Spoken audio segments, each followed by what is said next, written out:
Accessing. When TV and radio collide. Love it. Wow. This is what you get. You're listening to JJ and Alex. Don't touch that dial. On 97.5, the KSL Sports Zone. Welcome back, everybody. JJ and Alex, 97.5, the KSL Sports Zone. We appreciate you being with us on the program here. It is your radio home of the Utah Mammoth. We get to talk with Mike Folta periodically. We get to talk with all the broadcast team at some point during the year, but it's that time for us to dip in this time of year with Matt McConnell, who, of course, is the TV play-by-play voice and face of the Utah Mammoth. Matt, thanks for being with us, man. Oh, my pleasure, guys. How you doing? We're doing well. Phenomenal, especially after last night. JJ called it. He goes, look, this is a great Detroit team coming in, but, man, I see him going into the break on a high here and getting the win, and I'll tell you, I have this weird flashback stuff. When it got to 3-1 last night with 3 or 4 minutes left in the third period, my brain went straight to Carolina again, and I went, don't do it. And you know what? The script didn't just flip. They didn't just hold them. But to see Kels put that winner in on top of it to make it 4-1, I thought, that's a moment where you've changed the dynamic there, and maybe that whole bad taste out of their mouth on that last trip with Carolina is gone. Did you feel that at that last moment there that something changed with this team? Well, you know what you just said. You just said that your brain went to Carolina. There's that great James Taylor song, right? In my mind, I'm going to Carolina. You were going to Carolina there for a little bit. But the bad version. But the bad version of it, yeah. The bad karaoke version of it, yeah. You know what? It's there's always a couple of games every year, right, where it just doesn't go your way, where you blow a lead or you come out flat. And in the game in Carolina, they melted down. They blew a lead. They gave up all those goals in the span of a minute 59. But I think what we're seeing is a real transition and a real I don't want to say growing up period, but I guess I will. Of the leadership of this group. You've got a lot of really good players, I think, that are starting to get over the hump. And Dominic Moore and I talk about this all the time, and he's getting so sick of me saying this, but I think the holy grail in hockey, and it's probably the same in all the sports, right, is you got to be able to get over the top. And, you know, Andre Tourigny talks all the time about you're never going to get over the top until you go through it. And I think that's really true in hockey. We saw the Florida Panthers go through it and then get over the top, and now they've won back-to-back Stanley Cup championships. So, that did cross my mind. I'm not going to lie. Last night when I was sitting in the booth there at the Delta Center. But I just think this group is in a really good place right now, and I think they're doing everything they can to prove to everybody that they're a playoff team, and I think if they get in, they're going to be a tough out. They're going to draw a tough opening opponent. If they get in, it's going to be a Colorado or a Minnesota or even a Vegas if they cross over into the Pacific Division. So, but I just think they're really starting to turn the corner, and guys like Keller and Nick Schmaltz and that are having a huge impact in a positive way. Yeah, last night was a great way to go into the break. Everything feels really good right now, and it did take some of that bitterness out of that Carolina defeat and the way that trip ended. But when you look at the big picture and you look at what they accomplished in January, without Logan Cooley, by the way, most teams that would lose their leading scorer would tumble a little bit. As you're watching this team, how are they able to overcome the loss of their leading scorer? What was it about this team in the month of January coming together? Were they able to overcome that? Yeah, that's a really good question and a really good observation. And yeah, you got to go back to that game right in December in Vancouver when Cooley went into the post.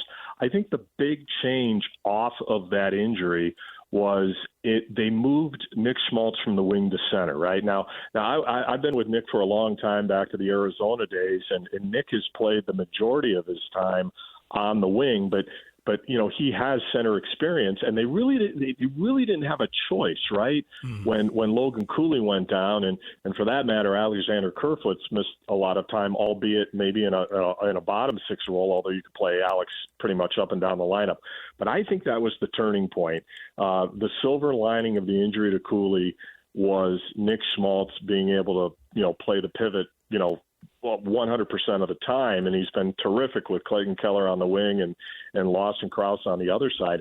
So I think when Logan comes back, they're, I don't see them moving Schmaltz out of there, right? So you're down the middle is probably going to be, it's going to be Nick Schmaltz, it's going to be Logan Cooley, it's going to be Barrett Hayton, and then you're going to have a choice. To me, they would move Jack McBain to the wing and keep Kevin Stenlin in the fourth center position. So they're only going to get stronger. And the trade deadline's right around the corner. I think it's March 6th or, early on in March.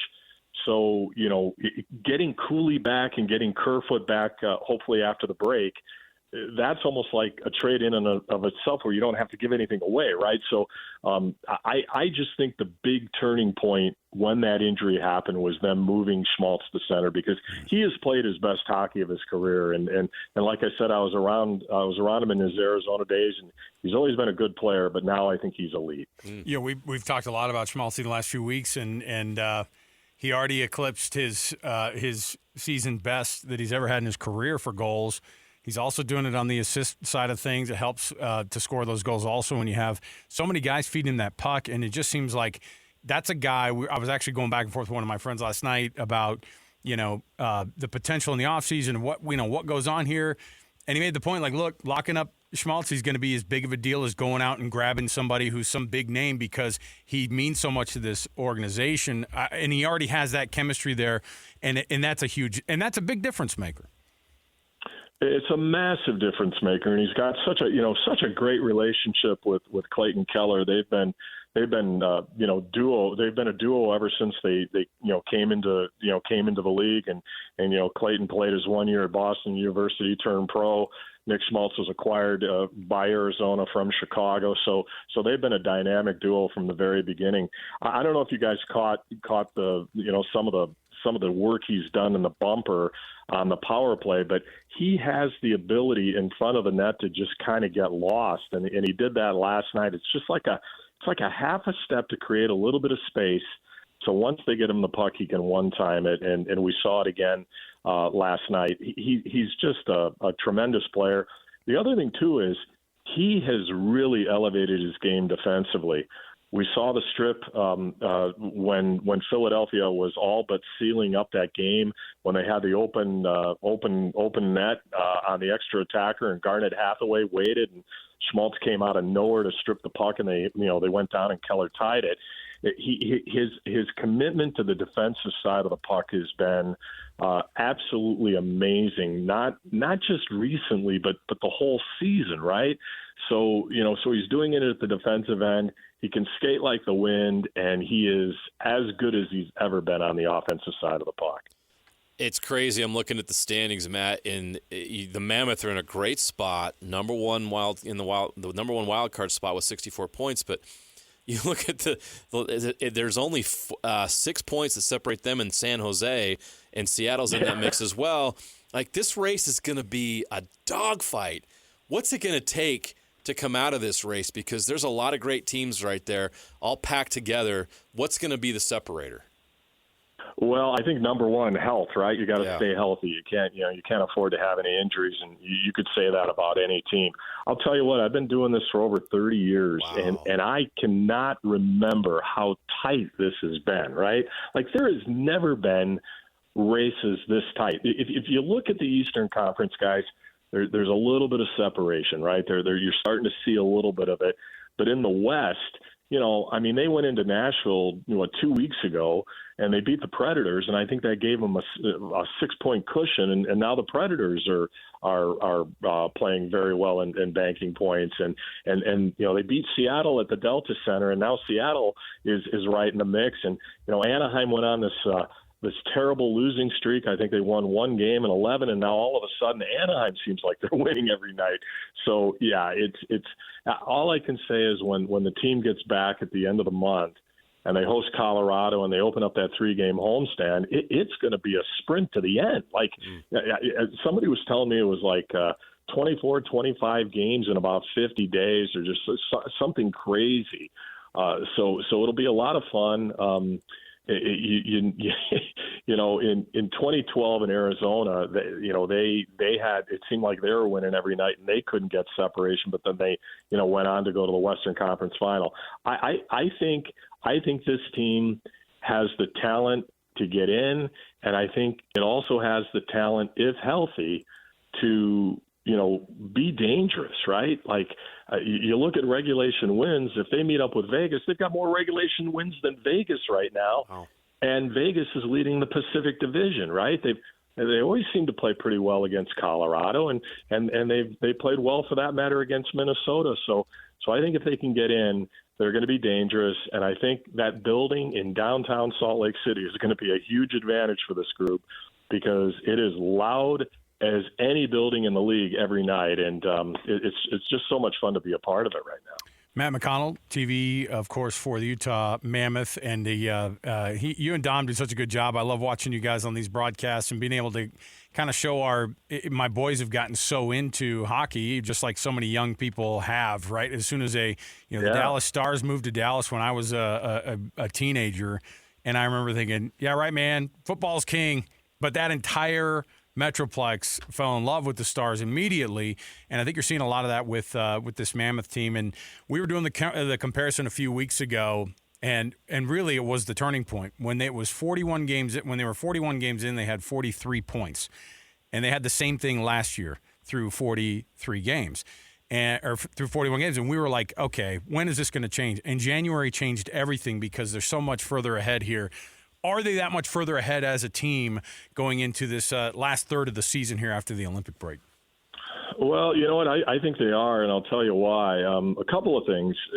This year we traveled so much in the first half, guys.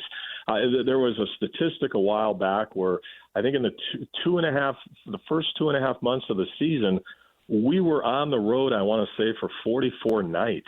Like that, that's insane, right? And so I think the goal of the team was to just get through it, right? Get through it, be around the 500 mark, win a decent amount on the road, and be relevant once the calendar flipped to 2026. And they certainly did that.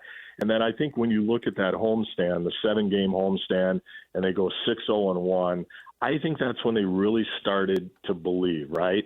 So my key for them moving forward, if they play with pace and they utilize their speed to their advantage, they're as good as any team, I think, in the entire circuit. They can play with anybody. I think where they get into problems sometimes is maybe the speed and maybe the pace isn't quite as good as it could be, and that's when I think they run into some situations. Although even sometimes when they're doing that, they figure out a way to win, and that, to me, that's the sign of a good team, right?